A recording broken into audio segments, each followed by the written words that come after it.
معكم قناة وصفات أم فدوى على اليوتيوب. وصفتنا اليوم اللحم مشوي في الكوشة كيما المردوم، طايب زبدة والبنة حتى للقلب، متبل بتتبيلة رائعة. جربوه راح يعجبكم أكيد. أول مرحلة نجيبو كتف تاع لحم الخروف، نغسلوه مليح من العظام الصغار والدميتو، بعدها نثقبوه من جميع النواحي بالموس باه يدخلوا الملح وتدخلوا التتبيلة.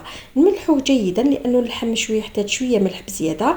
من بعد نجيبو راس تاع الثوم يكون كبير، نقطعو كل فص على 4 ونديرو حفرة في هذاك اللحم وندخلو هذوك القطع تاع الثوم مثل ما هو موضح امامكم في لا فيديو. المرحله الثانيه نوجدو التتبيله تاعنا.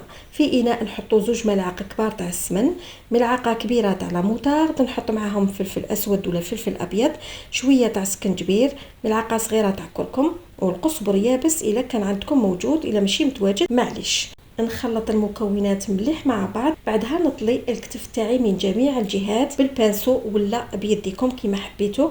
بعدها نشلل الماعون بكاس تاع الماء ونحطه في البلاط تاعي، ونحط هذاك الكتف ونغطيه بورق الطهي، نزيد نغطيه بورق الالومنيوم وندخلوه مباشرة يطيب، ولا نخلوه يتشرب لبعض الساعات ولا حتى يبات ليلة كاملة في الثلاجة. مدة الطهي تكون من 3 ساعات حتى 4 ساعات، النار تحت المتوسط. بعد ساعتين تجبدوا اللحم تاعكم تفقدوه وقلبوه للجهة الثانية، عاودوا غطوه وخلوه يزيد يكمل اطيابه. ومن فترة لأخرى طبعا تفقدوا اللحم تاعكم، إذا شفتوا سنيوة نشفت من الماء زيدوا لها القليل من الماء. وهذه هي النتيجة، اللحم مشوي مثل المطاعم. نتمنى تجربوه وتبارطاجوه، وللمزيد من الوصفات زوروا قناتي على اليوتيوب وصفات أم فدوى، وإلى اللقاء.